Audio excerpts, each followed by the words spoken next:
Let's just start with that quote because, wow, it's kind of terrifying, but it's also incredibly profound, right? This one single idea is the absolute key to understanding one of the most brilliant and, let's be honest, enigmatic performers of our time. This isn't some philosophy he learned in a book. It was born from public humiliation and deep private trauma. It's the belief that to be truly great, the person you are right now has to die so the work can truly live. I want you to picture this. You are at the absolute peak of your career. You walk onto one of the biggest TV stages in the world in front of millions, and you're not there to promote something. You're there to perform a public execution of yourself. Back in 2008, when Joaquin Phoenix sat down with David Letterman, looking all disheveled and just lost, the world thought they were watching a breakdown, a tragic fall from grace. But they had it all wrong. This wasn't a collapse. This was a controlled demolition. It was a deliberate act of professional suicide. And it was just the first step in a completely radical new process. And yeah, that process, it has a name. Today, we're going to deconstruct what I'm calling the Phoenix method, disappearing into excellence. And look, we're not just gawking at some bizarre celebrity behavior, no way. We're unpacking a systematic, repeatable, and seriously powerful philosophy for achieving mastery in literally any field, all by weaponizing the act of erasing yourself. So here's how we're going to break it all down. First, we'll dig into what it really means to become a ghost in your own work. Then we'll uncover the trauma that actually forged this wild idea. From there, we'll explore his specific erasure mindset and the actual system he uses to disappear. And finally, we'll look at his incredible legacy and, this is the important part, how you can apply your own disappearance code. All right, section 1, becoming a ghost. The core belief here is simple, but it's a tough pill to swallow. It's that your ego, your personality, that deep down need to be liked and seen as good, all of it is the single biggest thing standing between you and your greatest work. The goal isn't to improve the self, it's to completely annihilate it.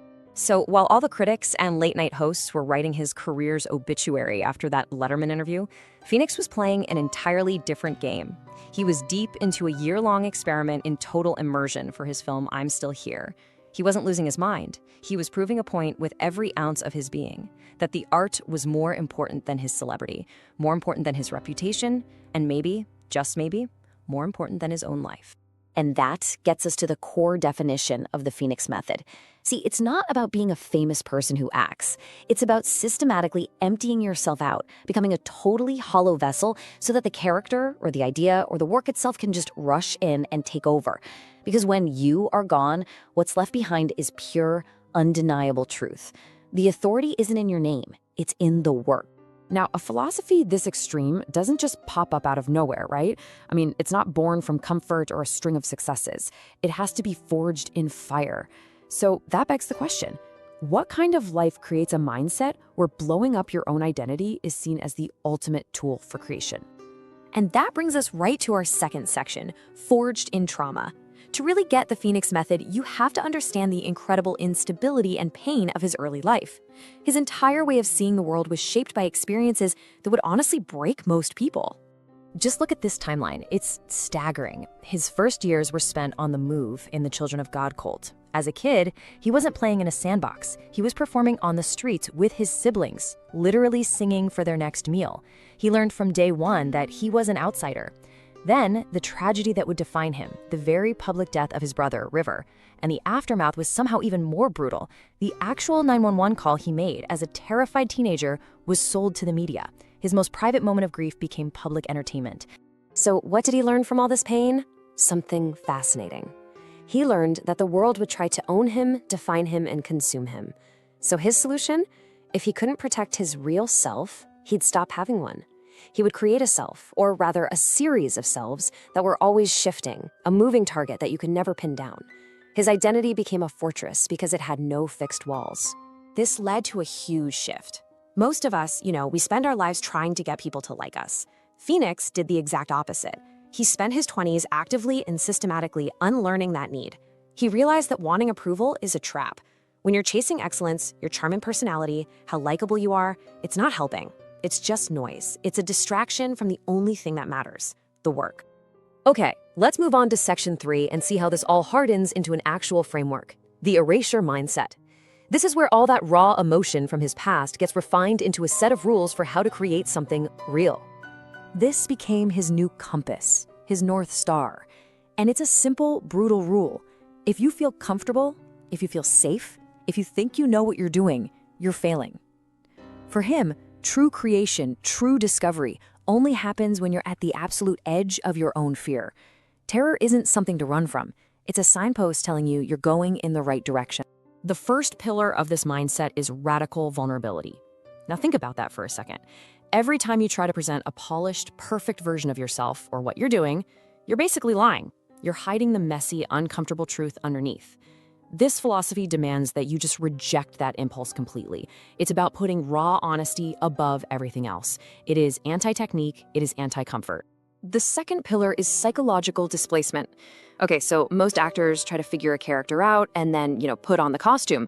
Phoenix's method is the complete inverse. His whole strategy is to intentionally stay confused, to live in that state of not knowing, of deep uncertainty.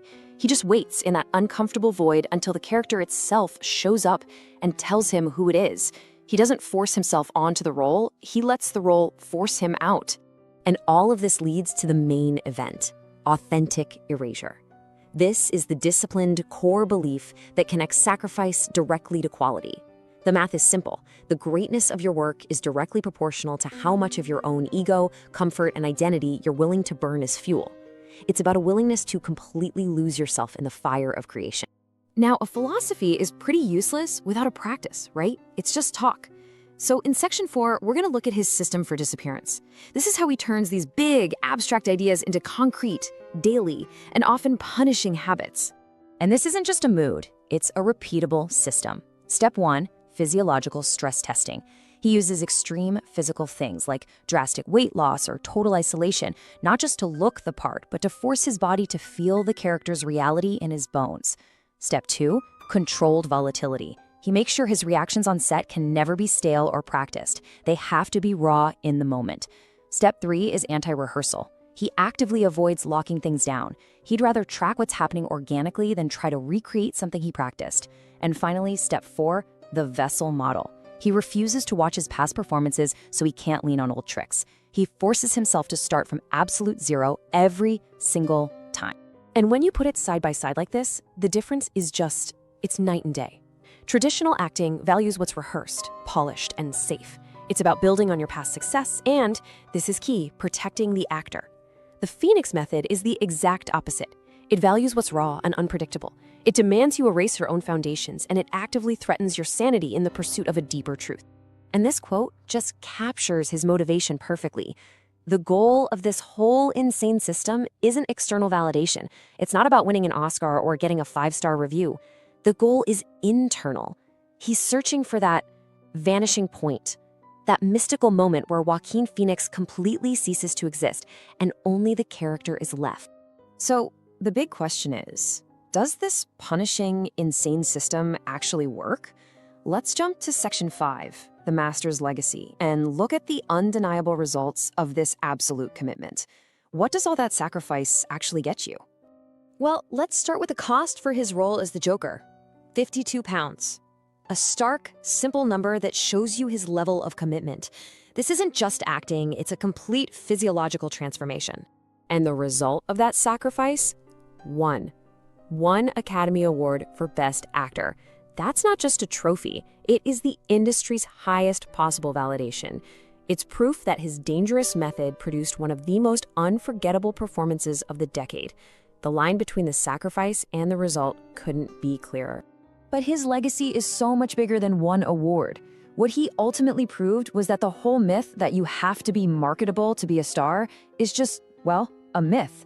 He showed that audiences will follow raw, uncomfortable truth way further than they'll ever follow a polished, empty brand.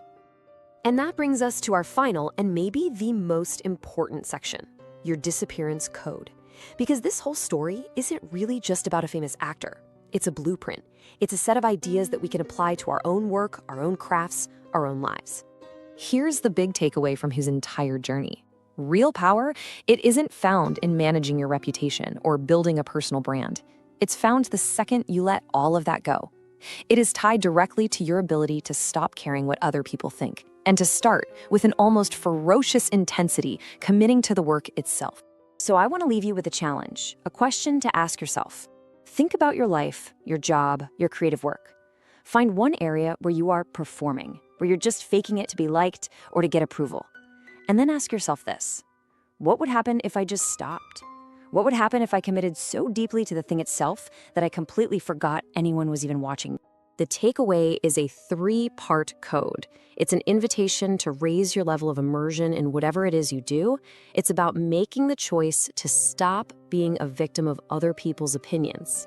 And it's about starting to become the master of the result, to focus only on the integrity of the work and let all the other noise just follow.